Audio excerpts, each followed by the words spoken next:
turi kumwe n'umutumire ngaha bamwita WETU. Umeze neza WETU? Nuko ndashima. Urakomeye?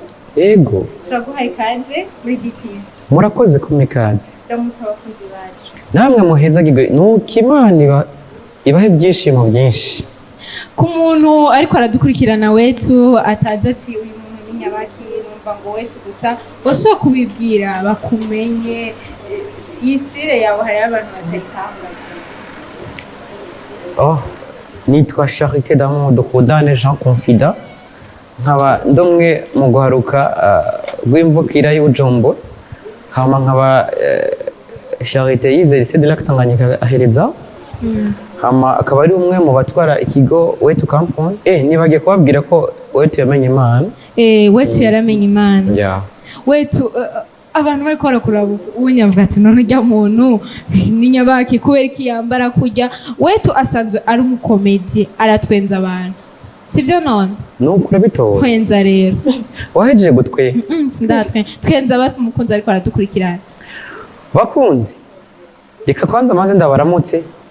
Ndabifuriza amahoro y'Imana kandi nibaze ko imwarahezage ko mwarakize corona. Mwarahezage ko mwarakize ubushomeri. Nibaza ko ivyo ni ibintu bya navuze wese utwenga mbwiye ko ntuwenza bari. Sindiwe ndatwenga.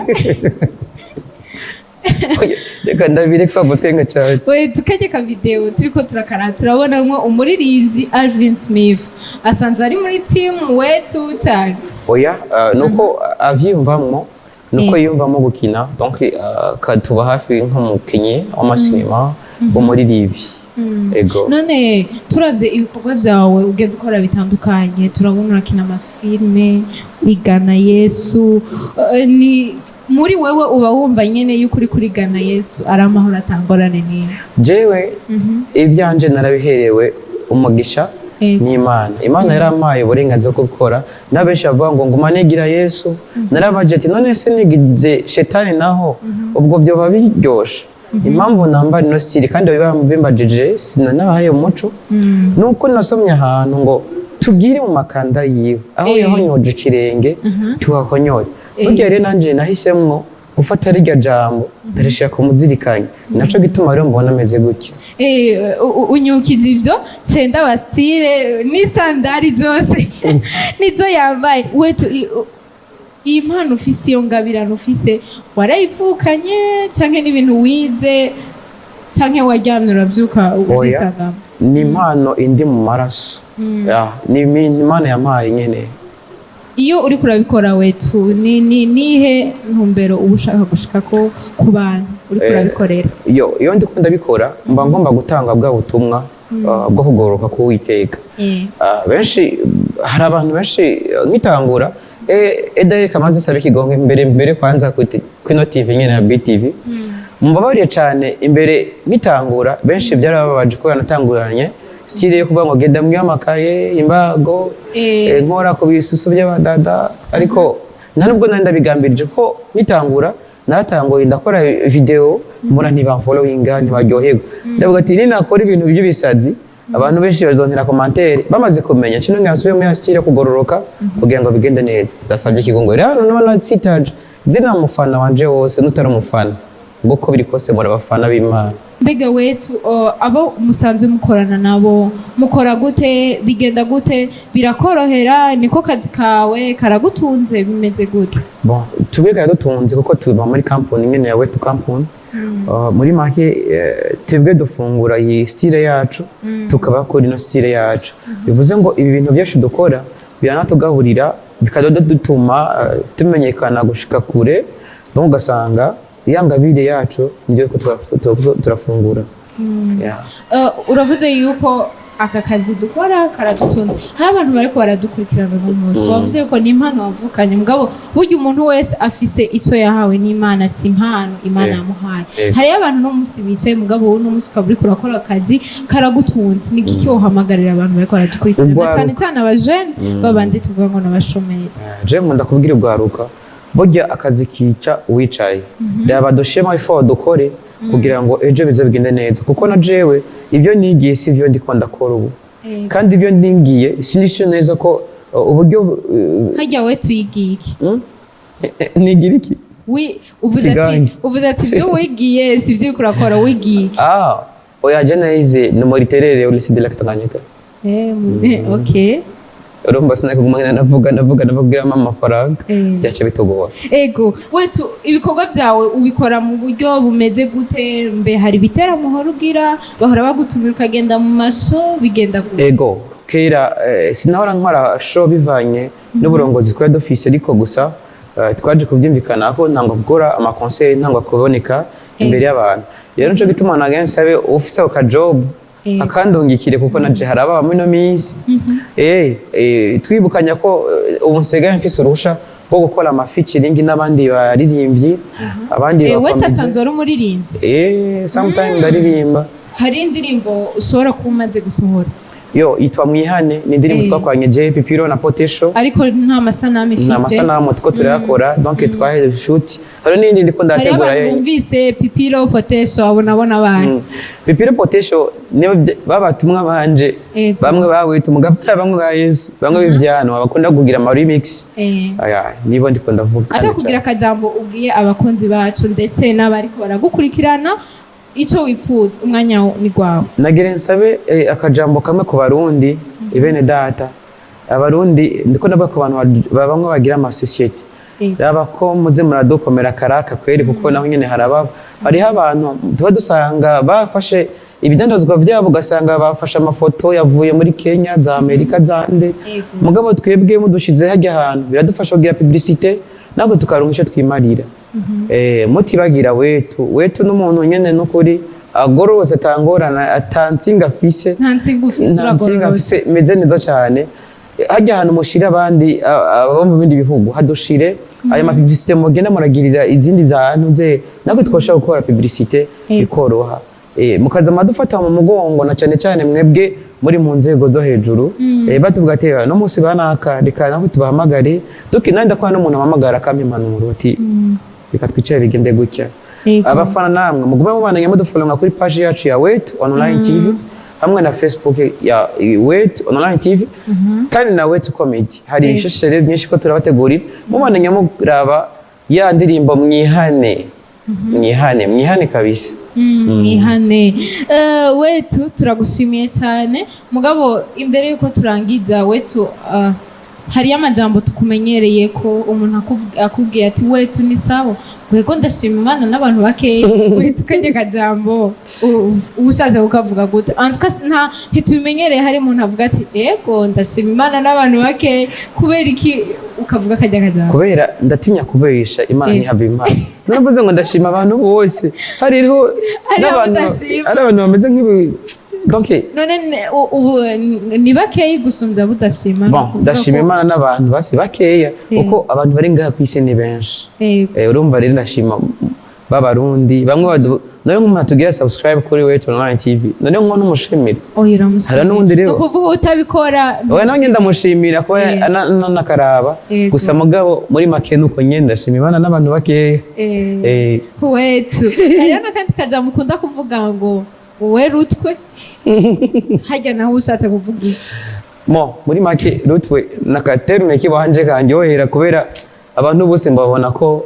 bose nabana bimana mu muryango simba ngomba ko bazamenya ngo naka ngo ratukana oya jevuze we rutwe ubutukanye kandi umutwe abantu bazasumutwe hari umuntu uvuze ngo we rutwe abona ko menga nibindi bireba uzoruvuga basi we gatwe biraza depa n'umutwe wawe biravana na dimension y'umutwe wawe jewe mfise agate umugabo wamubwira ngo we rutwe basi saba sinzosa kuvuga rutwe ngiye kuvuga we gato ubwo udacoka ganya miziri WETU tugushimire cyane reka nanjye ndabashimire wakoze cyane twakoranye ikiganiro neza murakoze kandi muheza gigwa sezera abakunzi bacu reka ndabasezere naho ubutaha babandanye mudushigikira kuri TV ya BTV mukora ibikenewe kugira ngo bigende neza cyane mufise ijambo ryo kuvuga kuri TV ya BTV nico kimwe kuri televiziyo yitwa BTV ndabesha reka simbesha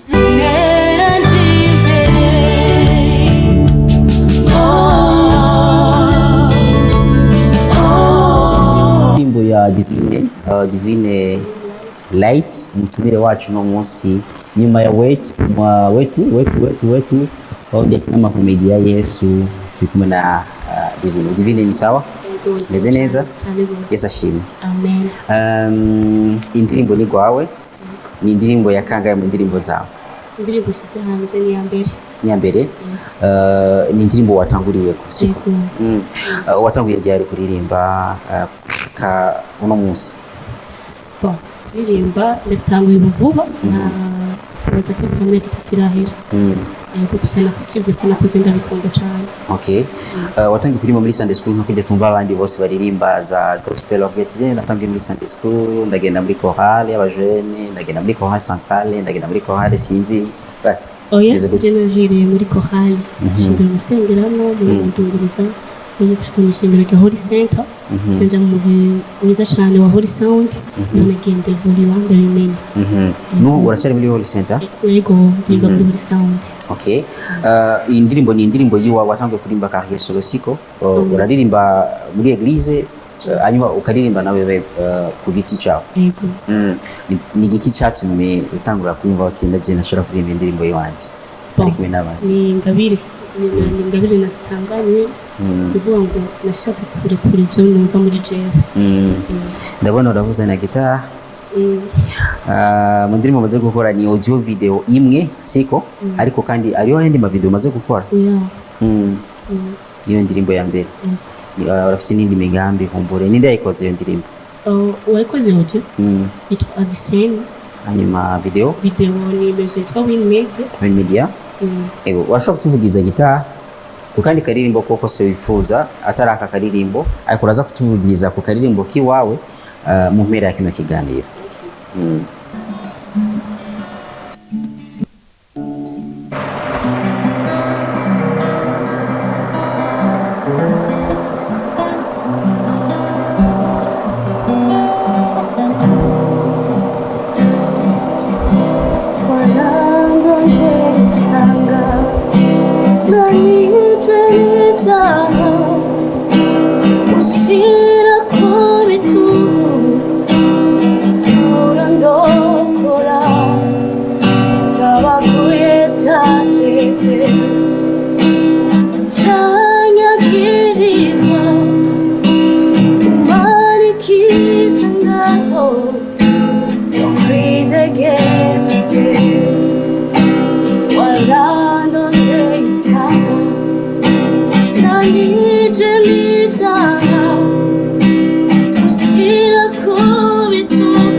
Hallelujah. Divine Light ni Divine Mucho. Ufasha ari abantu bagushikira mu bikorwa byawe like management change abantu basanzwe bari muri team wawe.